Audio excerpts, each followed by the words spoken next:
Hi, I'm Dr. Lisa Haubert, and I'm part of the History Committee. And today we have Dr. Alan Thorson with us, and I'd like to thank him for agreeing to speak with us today. Thank you for having me. It's a pleasure to be here. What first got you interested in colon and rectal surgery? Oh, it's a long story, a very unusual story, actually. When I was doing my general surgery, I didn't really even know the specialty existed.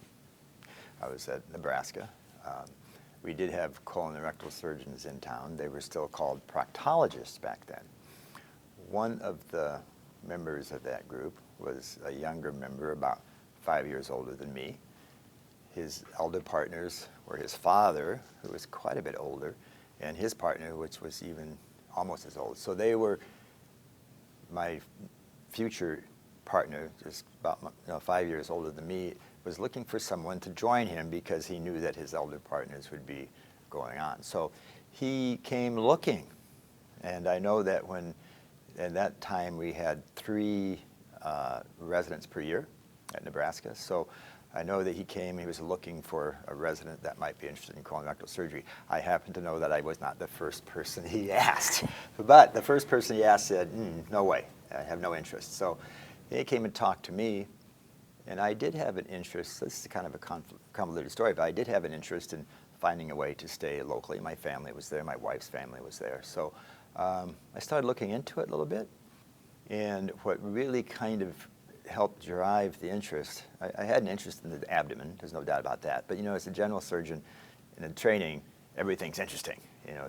The head and neck is awesome anatomy, and I wasn't too interested in breast surgery. It was kind of just pretty simple stuff, but the GI tract was interesting. So he said, well, you ought to check this out. Why don't you go up to the colorectal? He trained at Minnesota. Right. Okay, so he knew the Minnesota people. And he said, why don't you go up to the Minnesota meeting? So I did. And that was awesome. It was actually awesome because I actually met colon and rectal surgeons. And that was my first exposure to the specialty. And I found people that actually looked like they enjoyed teaching. And they were interested in sharing. They weren't egotistical at all. And it was like they were so welcoming that I said, yeah, this might be okay. And it was like that stirred just a whole new interest. It's kind of a strange way maybe to get an interest in a particularly anatomical area of the body, but it really was that way. So I was able to apply, interviewed him, but I ended up in Minnesota for training then. But that's kind of how I got interested in colon and rectal surgery. Wow, that's a very interesting story. Yeah, interesting. Very strange. So who would you say your mentors were? Oh, that's a hard question. It takes a lot of mentors to teach somebody like me. So, slow learner. But you can look at that. Your mentors teach you different things, different people. So I would say I have to go back to Minnesota as far as the colon and rectal surgical aspect. When we leave general surgery, we're finished as a surgeon, right? So I think a lot of us are maybe a little cocky, think that we can do anything. We're well trained. When I got to Minnesota, I actually saw how a different specialty took care of things that I thought maybe I knew how to take care of. And suddenly I realized, wow, I could have been dangerous out there, I could have, because I learned how to do things right. So Stan Goldberg, of course. Stan was a great technician, but he also taught how to interact with people, how to bring people together. We go to a meeting at Minnesota, a dinner meeting. He would split up.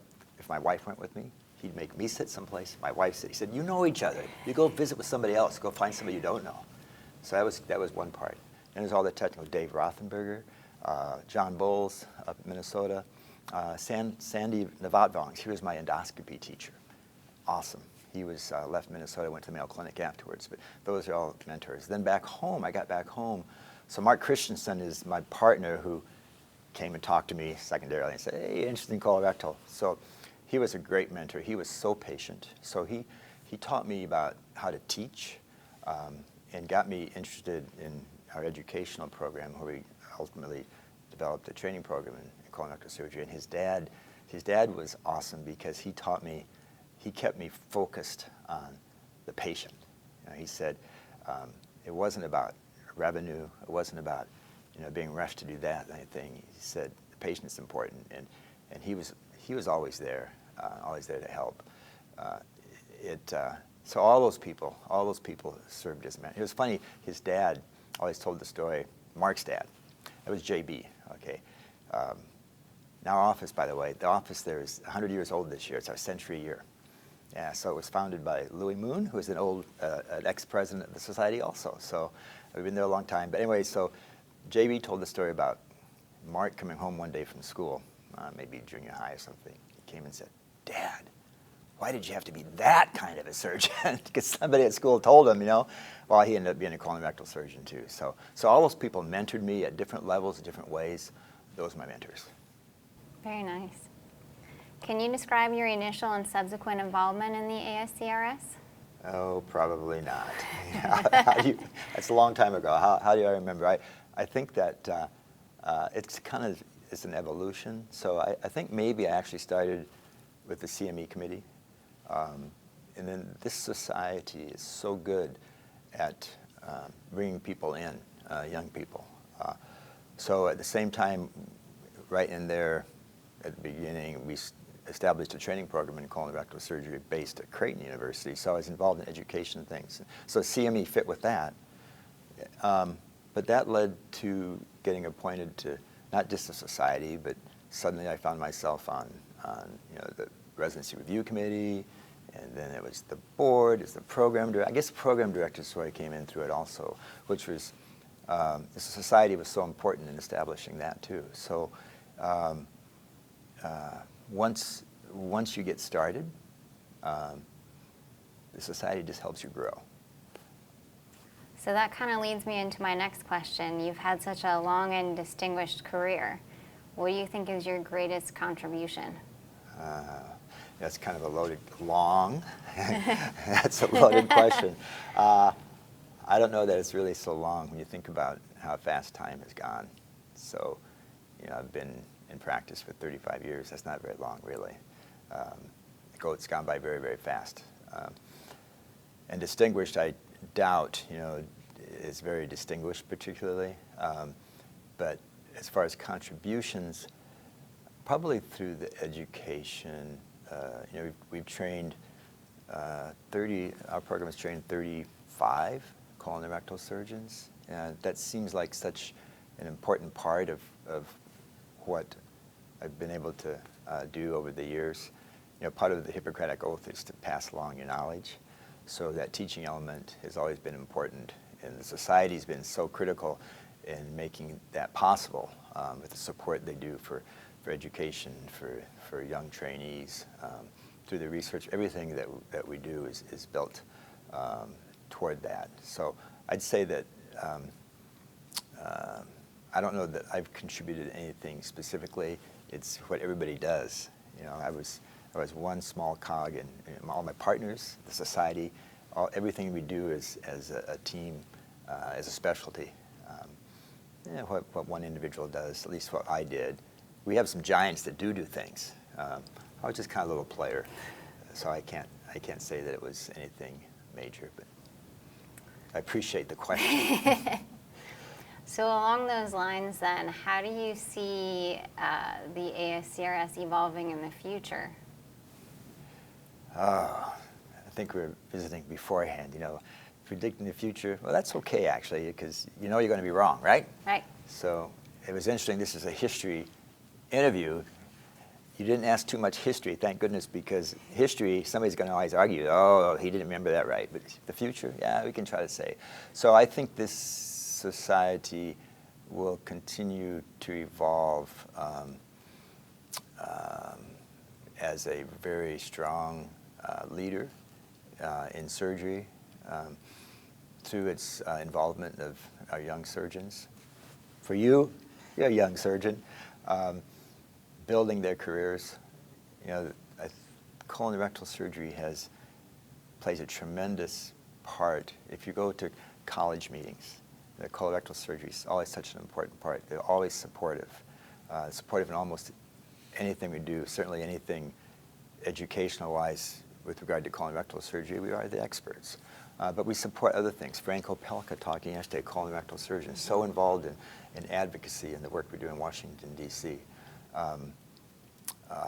All of our specialty work with well, Steve Wexner is on the Regents now. So the leadership that we provide for the broader specialty of surgery is so critical. And that involvement, I think, is how we'll continue to evolve and continue to keep this society on the forefront of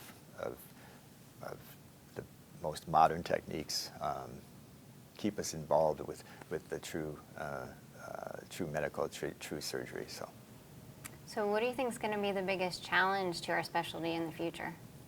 You know, one of the, I think the challenge is not, we have the challenge, especially, I guess, from other groups that maybe want to do some of the things we do. We've always had some competition that way. So our past leaders, historical leaders, have been so well, they've been done such a good job at keeping us at the forefront, keeping us on top, protecting us from an onslaught of trying to pick apart.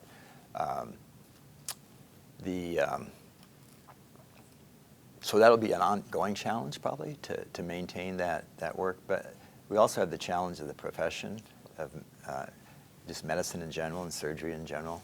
We have such an onslaught of issues. You know, the problem with electronic health records. It's taking our time away from the patient. I think somebody on the meeting yesterday talked about 30% of the time is spent at the computer. Dr. Opelka spoke about EHR yesterday and how the current EHRs, they were designed for the business aspect of medicine. They don't really have anything to do with patient care. And that's why our records are so difficult to establish care of a patient with. You know, I spend more time searching through medical records, looking for the important things than I do in being able to talk to the patient or examine them even. So that's one issue. The challenge of how the profession itself is going to be legislated or regulated in the future. Thank goodness for our leaders that are taking care of that. And, lots of challenges. We probably could go on forever and ever on that. But maintaining, I think the important thing that we need to do is maintain our professionalism and keep our focus on the patient. As long as no matter what anybody tries to take away from us, if we focus on the patient, make sure we're developing quality care and compassionate care, it's going to be hard for people to take that away. Very nicely said. Anything else you want to contribute to our viewers? Recognizing the expertise that we have, not as surgeons necessarily, but just as individuals. As you know, we've all worked hard to get where we're at. Not always by ourselves. We had help getting where we're going. But we should never apologize for our expertise. Never, you know, there's always going to be, we talk about inequalities, disparities, and there's always going to be variations, okay? That's what makes us competitive. That's what makes us innovative. And we need to never apologize for our role in making all that happen. That's how we've built this specialty. That's how we built the opportunities that we have for all of us. Well, thank you very much for being with us today, and we Thank you. appreciate you taking the time. Thank you so much.